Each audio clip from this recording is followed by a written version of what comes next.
ഒന്ന് ആലോചിച്ചു നോക്കൂ, നമ്മൾ ശ്വസിക്കുന്ന ഈ വായുവിന് ഒരു വിലയുണ്ടായിരുന്നെങ്കിലോ?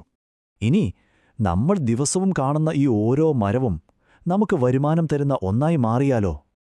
ഒരു കാര്യം കൂടി, ഭാവിയുടെ സമ്പത്ത് നമ്മൾ വിചാരിക്കുന്നത് പോലെ ഓയിലിലോ സ്വർണത്തിലോ എന്തിന് ഡേറ്റയിൽ പോലുമോ അല്ല, മറിച്ച് പ്രകൃതിയിൽ തന്നെയാണെന്ന് വന്നാലോ? അതെ, നമ്മളൊരു പുതിയ സാമ്പത്തിക യുഗത്തിലേക്കാണ് കാലെടുത്തു വയ്ക്കുന്നത്. കാർബൺ ഒരു കറൻസിയായി മാറുന്ന ഒരു യുഗം. ഈയൊരു വലിയ മാറ്റത്തെക്കുറിച്ച് വളരെ ലളിതമായി വിശദീകരിക്കുന്ന ഒന്നാണ് ദി കാർബൺ ഇക്കോണമി എന്ന പുസ്തകം. മരങ്ങളെ എങ്ങനെ വിലപിടിപ്പുള്ള ആസ്തികളാക്കി മാറ്റാമെന്നതിനെക്കുറിച്ചുള്ള ഒരു വിശകലനമാണിത്. അപ്പോ എങ്ങനെയാണ് ഈ മാറ്റം സംഭവിക്കാൻ പോകുന്നത്? ഒന്നാമത്തെ കാര്യം, സമ്പത്തിനെക്കുറിച്ചുള്ള നമ്മുടെ കാഴ്ചപ്പാടുകൾ തന്നെ മാറുകയാണ്. ഇത് ശരിക്കും പറഞ്ഞാൽ ഒരു പുതിയ തരം സമ്പത്താണ്. നമ്മൾ പ്രവേശിക്കാൻ പോകുന്നത് ഇതുവരെ നമ്മൾ വില കൽപ്പിക്കാതിരുന്ന് കണ്ണുകൊണ്ട് കാണാൻ പോലും പറ്റാത്ത ചില കാര്യങ്ങൾക്ക് വലിയ മൂല്യം കിട്ടുന്ന ഒരു കാലഘട്ടത്തിലേക്കാണ്. ഇത് നമ്മുടെ ചിന്തയെ തന്നെ മാറ്റിമറിക്കുന്ന ഒരാശയമാണ്. പക്ഷേ നമ്മൾ എങ്ങനെയാണ് ഈ ഒരവസ്ഥയിലേക്ക് എത്തിയത്?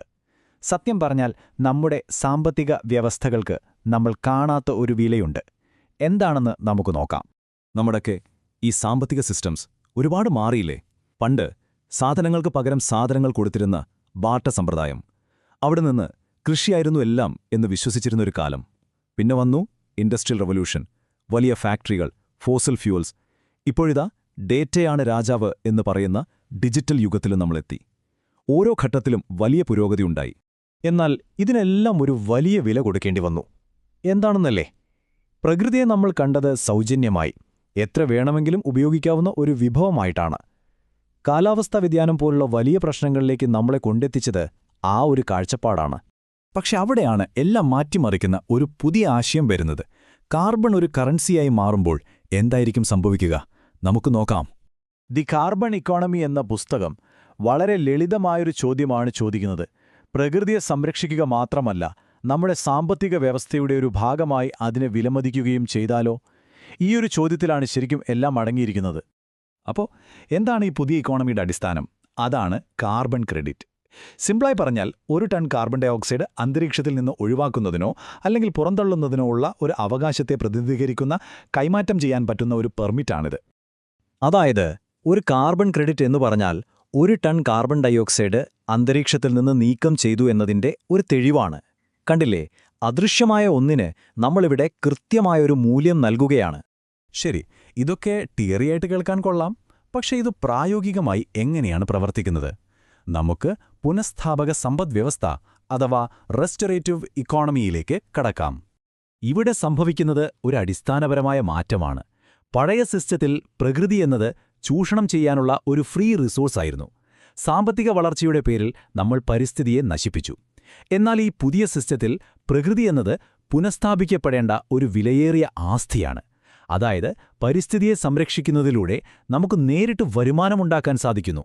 ഇത് സാധാരണക്കാരായ നമ്മളെ എങ്ങനെയാണ് ബാധിക്കുന്നത്?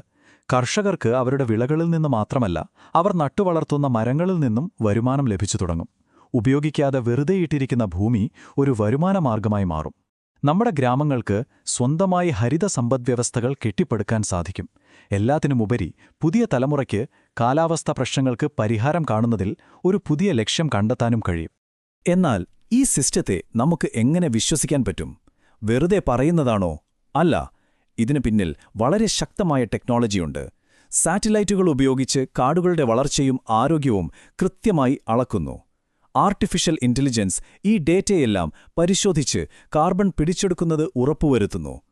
പിന്നെ ബ്ലോക്ക് ചെയിൻ ടെക്നോളജി ഉപയോഗിച്ച് നടക്കുന്ന ഓരോ ഇടപാടും സുതാര്യവും സുരക്ഷിതവുമാക്കുന്നു. ഈ പുസ്തകത്തിൽ പറയുന്ന ഏറ്റവും വിപ്ലവകരമായ ആശയങ്ങളിലൊന്നാണ് ട്രീ കോയിൻ. എന്താണതെന്നല്ലേ? ഓരോ മരവും നമുക്ക് അളക്കാൻ കഴിയുന്ന ഒരു ഡിജിറ്റൽ ആസ്തിയായി മാറുന്നൊരു സംവിധാനമാണിത്. ശരിക്കും ഒരു ഗംഭീര ആശയം തന്നെ, അല്ലേ?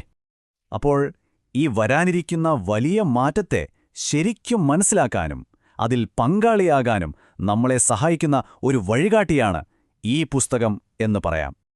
എന്തുകൊണ്ടാണ് ഈ പുസ്തകം ഇത്ര അത്യാവശ്യമാകുന്നത്? കാരണം ഇത് കാർബൺ മാർക്കറ്റുകൾ പോലുള്ള സങ്കീർണമായ വിഷയങ്ങളെ വളരെ ലളിതമാക്കുന്നു.